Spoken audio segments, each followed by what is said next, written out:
Hi everyone, my name is Charlie and today I have a review of Ship of Destiny by Robin Hobb, the third book in the Liveship Traders trilogy. This book, final book in the Liveship Traders trilogy, rather fantastic book. Although I like Robin Hobb as a writer and I'm really enjoying the series, although I'm kind of stuck in the middle of the Tawny Man trilogy, I've fallen off the Hobbalong started by Sam's nonsense and I'm rather apologetic about that. I'm not too fond of the final books in her trilogy so far. I think it's because she is trying to tie up so much, and with Assassin's Quest, which was the final book in the first trilogy, she really almost went wild, introducing all these new things that I realise overall they're going to be very important to the stories of the Elderlings. It can be a bit arduous to get through. I ended up spoiled for something that happened in this book, and as soon as I found that out, I immediately began looking at certain characters differently, and so I think try and avoid spoilers at all costs with these books because they really are going to colour your views of characters. But this book, I'm not going to mention any plot points because it is the final book in a trilogy. I'm just going to say that this cemented the fact this trilogy by far surpasses the Farseer trilogy. It is astounding. It is brilliant, and for the first time, as I've said before, my opinion of the character of Malta completely changed within these books.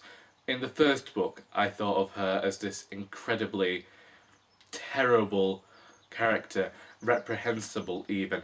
Yet by the end of this book, she had become my favourite character in the series, and I was waiting to read chapters about her. The live ships I thought that I was going to dislike. I thought that I was really not going to be able to get behind ships that could talk, but the way in which Hobb talked about them, and she related it to slavery, and the way in which we as people make excuses to go and terrorise people's ways of life and see them as barbaric.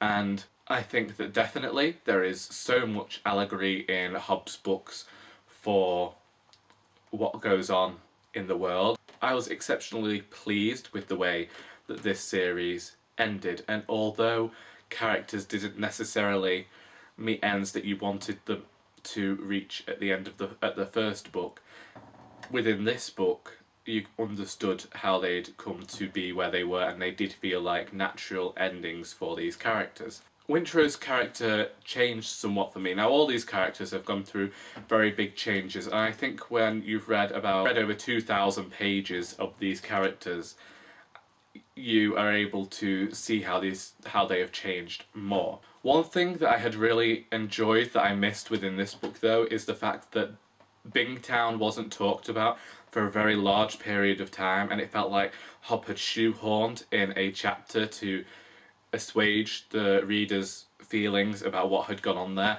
But I almost wish there had been two separate books, you know, like made this a quartet and discussed more of what was going on in Bingtown at the same time as what was going on within this book, because it disappeared for quite a length of time there. One of the favourite things I've been reading in this book was the talk and the discussion about trade deals and treaties. This book, it begins where there has been a very big event at the end of book 2, and certain characters don't know what has happened to other characters, which obviously lends to, like, is it dramatic irony?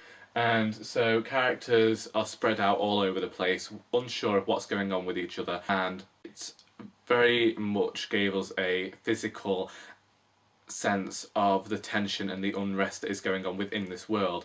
A certain character whose name I have forgotten at the moment has taken over Bingtown almost, but people are fighting back against her, and she sees Ronica as this enemy, and I really enjoyed that. I really enjoyed the fact that there are so many strong female characters here, and when I say strong, I don't mean that these women are going about fighting. I just mean that these women felt like people, and they felt like they weren't being undermined. With the seafaring in this book and the moving around, we got to see more of this world, and we got to see different countries, different opinions about the ways of life and the attitudes towards women.